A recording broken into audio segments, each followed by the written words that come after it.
Hi, welcome to Sonic Sunday School. This week we're going to talk about improvisation. So, in the past, I've done videos on, all the positions of the major scale. I've also talked about using a backing track to practice and get used to playing. It gives you kind of the feel of playing with other people, just because you have a music bed to play over top of. So, I've got a couple of different examples here of myself doing some improv, and I've got two different keys. One's an A minor and one is an E minor, and we're going to go ahead and show you the A minor right here.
Okay, so that was a little bit of a fusion-ish type of rhythm progression underneath. I believe it was even labeled as a Guthrie Govan type backing track. And as you can see, I used the whole neck. I didn't just stay in one position. And it's like I said, I'm just trying to give people starting points on how they can progress on their own. Use some of these ideas, sit down with as many different types of backing tracks as you want or can in different genres. They're all over YouTube, and you can just play over top of them.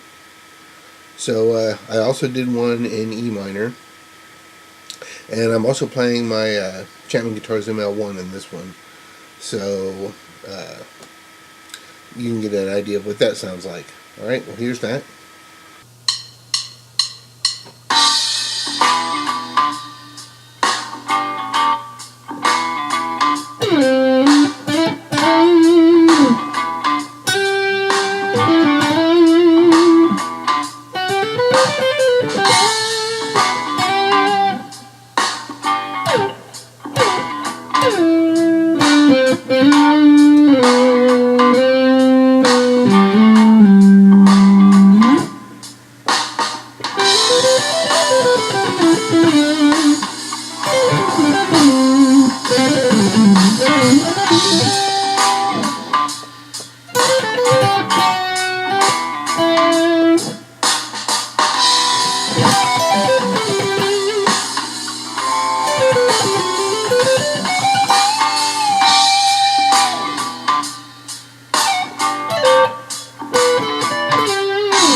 Okay, so both of these clips were completely improvised. I actually hadn't even listened to the songs first, so I was going in completely cold.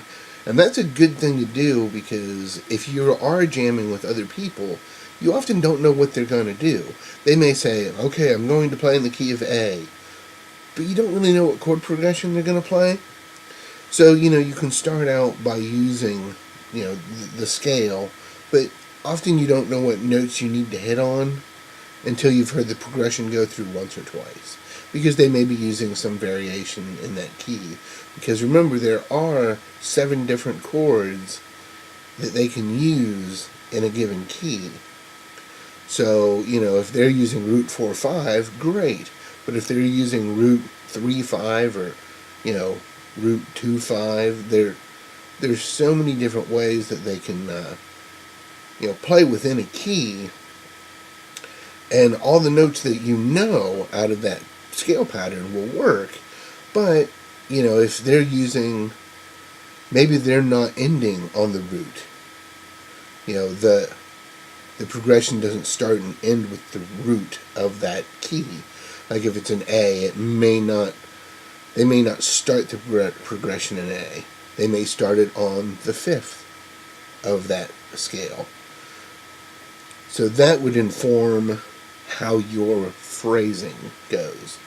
And because these 2 clips weren't necessarily, just root 4/5, that's why I picked something that wasn't completely standard, to give you an idea of what you might do with something that wasn't just root 4/5, root 4/5, which is the most common chord progression, at least in like rock and blues. But I hope these give you an idea of what, just improvising over something sounds like. And like I said, go do it yourself. Sit with some songs or with some backing tracks on YouTube and play. And until next time, keep playing.